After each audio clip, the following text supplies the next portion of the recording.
पुन्हा एकदा आपण कांदे आंदोलनाकडे जातोय। चांदवडची महामार्गावरची ही दृश्य आहेत। महामार्गावर अजूनही नेत्यांना धरपकड केलेली जी व्हॅन आहे पोलिसांची ती पुढे जाऊ दिली जात नव्हती। ती या शेतकऱ्यांनी अडवून धरलेली होती। आमच्या नेत्यांना सोडा अन्यथा आम्ही इथून हटणार नाही अशी आक्रमक भूमिका शेतकऱ्यांनी घेतलेली आहे। खूप मोठी कुमक पोलिसांची मागवावी लागलेली आहे कारण रस्ता म्हणून हे आंदोलन आम्ही केलं। आमच्या 6000 शेतकऱ्यांना, ठीक आहे 6000 इथं आले असते तर 6000 शेतकऱ्यांना येऊन दिलं नाही आणि आम्हाला तुम्ही ताब्यात घेतलं।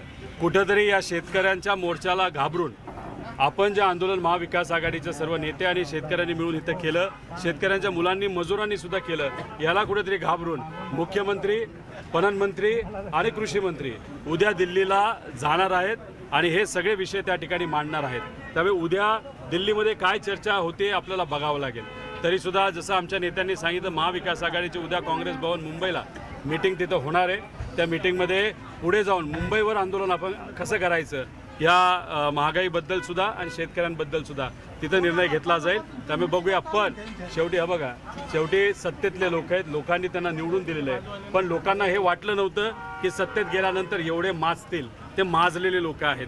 सत्ता आणि पावर आणि पैसा असल्यामुळे त्यांना कुठेही सामान्य लोकांचं पडलेलं नाही। तो माज उतरावा लागतो, रस्त्यावर उतरावं लागतं। रस्त्यावर जर आपण उतरलं नाही तर कोणच आपलं ऐकणार नाही। त्यामुळे आज शेतकऱ्यांनी दाखवून दिलं, सिस्टमच्या विरोधात लढायचं असेल तर सिस्टमच्या विरोधात रस्त्यावरच उतरावं लागतं आणि त्याला आज कुठेतरी यश येताना दिसतंय।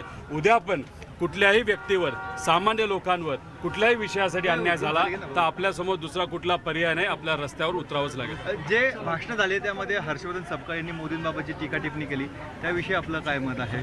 तर मेलडीबद्दल बोलले, काहीतरी चॉकलेटबद्दल, आणि कुठेतरी लोकांकडे तुम्ही दुर्लक्ष करत आहात, हे कुठल्याही नेत्याला शोभत नाही असं वेगळ्या शैलीमध्ये त्या ठिकाणी बोललं। आता लोकांचं हेच मत झालेलं आहे। आज लोकांना पेट्रोल आणि डिझेल इतकं महाग घ्यावं लागते, लाईनीत उभं राहावं लागते, त्याच्यात महागाई मोठ्या प्रमाणात वाढलेली, शेतकऱ्यांचं तुम्ही ऐकत नाही, बेरोजगारी मोठ्या प्रमाणात वाढली। मग सामान्य लोक एवढ्या अडचणीत असल्यानंतर नेता हा चिडतो, चिडल्यानंतर काही प्रमाणात व्यक्त होतो, व्यक्त झाल्यानंतर पुढच्याने नाराजगी व्यक्त करण्यापेक्षा प्रॉब्लेम सॉल्व्ह केला, अडचण सोडवली, तर हे जास्त महत्त्वाचं आहे। आता मी लोकांना बोलतो। आपण रोहित पवार यांची आत्ता प्रतिक्रिया बघितली। त्यांना ताब्यात घेतल्यानंतरची ही प्रतिक्रिया आहे। 6000 शेतकरी एकत्र जमणार होते पण त्यांना एकत्र जमू दिलं नाही।